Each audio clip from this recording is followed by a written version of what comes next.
The currency that became toilet paper. Cold opening, midnight to 0:30. April 12, 2009. Zimbabwe officially abandons its own currency. Not because they chose to.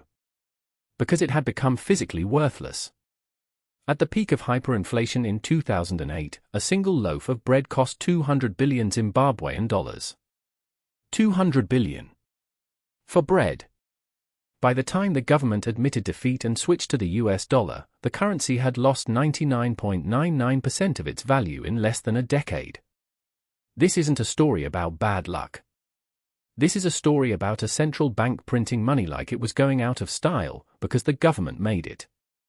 Section 1, 0:30 to 2 o'clock. Let's start with what looked like a good idea. In 1980, Zimbabwe gained independence from Britain. The country had fertile land, mineral wealth, and agricultural productivity that made it the breadbasket of southern Africa. The government created the Zimbabwean dollar. For the first decade, it was relatively stable, worth about $1.50 to $2 American dollars. Then came 1990. President Robert Mugabe began a land redistribution program. The stated goal: take white-owned farms and give them to black Zimbabwean citizens who'd been excluded under colonial rule. The concept had merit. The execution was catastrophic. Between 1990 and 2000, roughly 4,000 commercial farms, many of them the most productive in the country, were seized without compensation. Production collapsed. Agricultural output dropped 60%. But Mugabe needed money. He needed to pay military loyalists, fund his government, and maintain political control. So in 2000, he did something deceptively simple: he ordered the Reserve Bank of Zimbabwe to print more money. Not a little more. Vastly more. The central bank, led by Governor Gideon Gono, who took over in 2003, became a printing press. Between 2003 and 2008, the money supply increased by over 50,000%. Not percent of growth. Percent of multiplication. 50,000 times larger. Basic economics: when you flood an economy with currency, each unit becomes worth less. By 2005, the Zimbabwean dollar had lost 80% of its value against the US dollar. By 2007, bread prices were doubling every week. By 2008, they were doubling every day. On July 21, 2008, the government released a new currency, the second Zimbabwean dollar. They simply removed 4 zeros from the old notes. It was a rebranding exercise, not a fix. Within months, it was worthless again. Then came the third dollar. Then the fourth. On April 12, 2009, the government officially surrendered. They abandoned the currency entirely. Citizens were allowed to exchange their Zimbabwean dollars for US dollars, South African rand, or Botswanan pula, at exchange rates so unfavorable that most people got nearly nothing. A stack of bills worth millions of dollars in Zimbabwean currency converted to a few American cents. Section 2, 2 to 345. Here's the question nobody asks: why would a central bank governor do this? The answer: because he was ordered to, and because the system incentivized it. Gideon Gono was not a fool. He was a technocrat in an impossible position.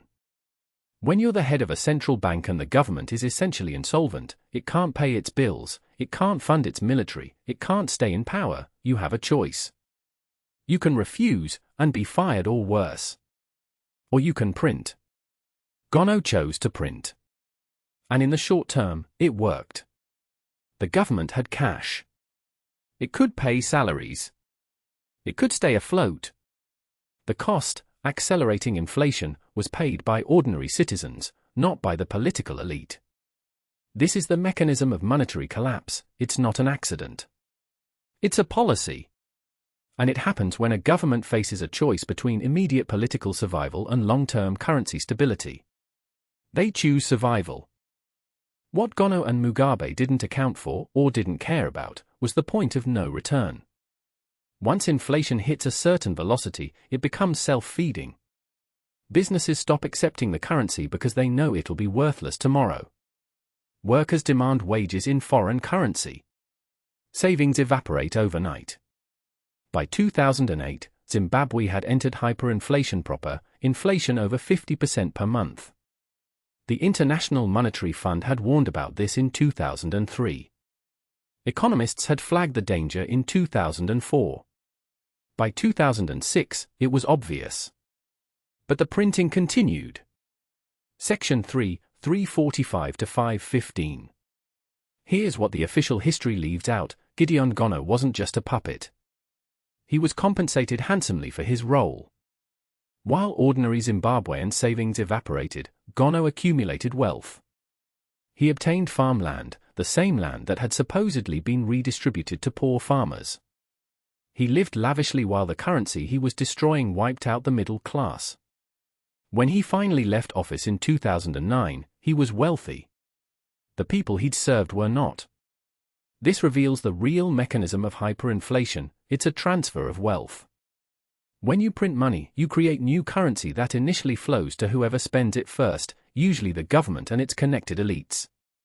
By the time that money circulates to ordinary workers and savers, it's worth a fraction of what it was. Their savings get destroyed. Their wages lose purchasing power. Meanwhile, whoever had access to the new money first, whoever could buy assets before prices adjusted, got rich. Hyperinflation isn't just a monetary phenomenon. It's a crime. And it's invisible to most people until it's too late. There's one more detail. When Zimbabwe abandoned its currency on April 12, 2009, it didn't adopt a new one. It adopted for foreign currencies simultaneously: the US dollar, the South African rand, the Botswanan pula, and the British pound. A country that had just undergone a political revolution to claim sovereignty and independence was now dependent on foreign currencies for basic commerce. Mugabe remained in power until 2017. Gono remained wealthy. The currency was gone. Section 4, 515 to 545. The lesson isn't don't print money. It's subtler: the institutions we trust to protect our money aren't neutral. They're political. When political survival is at stake, currency stability loses. We see this dynamic everywhere, from the Federal Reserve's quantitative easing after 2008, to central banks worldwide buying government debt to keep interest rates low, to the inflationary surge of 2021 to 2023 that followed pandemic spending. The question isn't whether institutions will print. It's when, how much, and who pays. Zimbabwe was just honest about it. This video is for educational purposes only. Not financial advice.